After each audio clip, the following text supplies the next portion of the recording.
وما كان لبشر أن يكلمه الله إلا وحيا أو من وراء حجاب أو يرسل رسولا فيوحي بإذنه ما يشاء۔ ترجمہ: اور کسی بشر کی یہ شان نہیں کہ اللہ تعالیٰ اس سے کلام فرما دے مگر تین طریق سے، یا تو الہام سے، یا حجاب کے باہر سے، یا کسی فرشتے کو بھیج دے کہ وہ خدا کے حکم سے جو خدا کو منظور ہوتا ہے پیغام پہنچا دیتا ہے۔ اور انبیاء کرام علیہم السلام سے یہ اعلان بھی کرایا گیا ہے۔ قالت لهم رسلهم إن نحن إلا بشر مثلكم ولكن الله يمن على من يشاء من عباده۔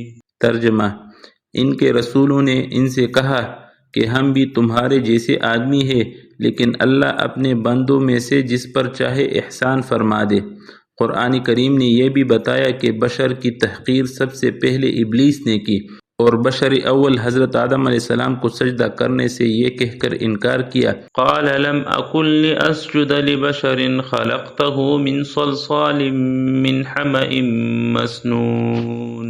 ترجمہ: کہنے لگا میں ایسا نہیں کہ بشر کو سجدہ کرو جس کو آپ نے بجھتی ہوئی مٹی سے جو سڑے ہوئے گارے سے بنی ہے پیدا کیا ہے۔ قرآن کریم یہ بھی بتاتا ہے کہ کفار نے ہمیشہ انبیاء کرام علیہ السلام کی اتباع سے یہ کہہ کر انکار کیا کہ یہ تو بشر ہے، کیا ہم بشر کو رسول مان لیں؟ فقالوا أبشرا منا واحدا نتبعه إنا إذا لفي ضلال وسعر۔ ترجمہ: بس کہنے لگے کیا ہم ایسے شخص کی اتباع کریں جو ہماری جنس کا آدمی ہے اور اکیلا ہے، تو اس صورت میں ہم بڑی غلطی اور جنون میں پڑ جائیں گے۔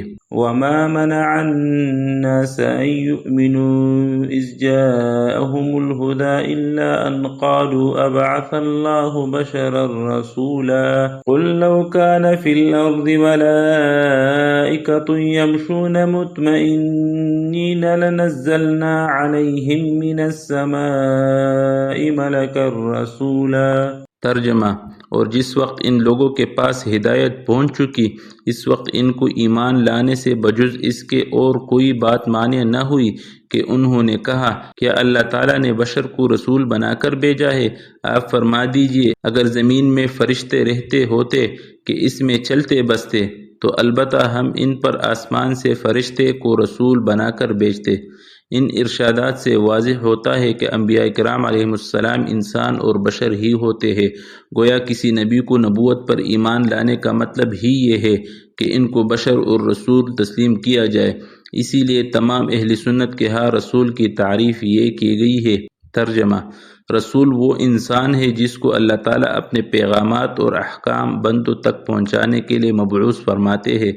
جس طرح قرآن کریم نے انبیاء کرام علیہ السلام کی بشریت کا اعلان فرمایا ہے، اسی طرح احادیث طیبہ میں ان حضرت صلی اللہ علیہ وسلم نے بھی بغیر کسی دغدغہ کے اپنی بشریت کا اعلان فرمایا ہے۔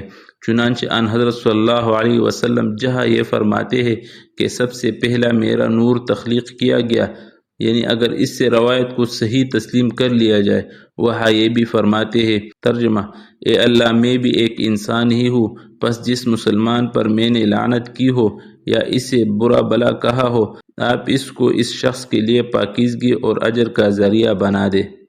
نمبر 2۔ ترجمہ: اے اللہ میں آپ کے ہاتھ سے ایک عہد لینا چاہتا ہوں، آپ اس کے خلاف نہ کیجیے، کیونکہ میں بھی ایک انسان ہی ہوں، پس جس مومن کو میں نے ایذا دی ہو، گالی دی ہو، لعنت کی ہو، اس کو مارا ہو، آپ اس کے لیے اس کی رحمت و پاکیزگی بنا دیجیے کہ آپ اس کی وجہ سے اس کو قیامت کے دن اپنا قرب عطا فرمائے۔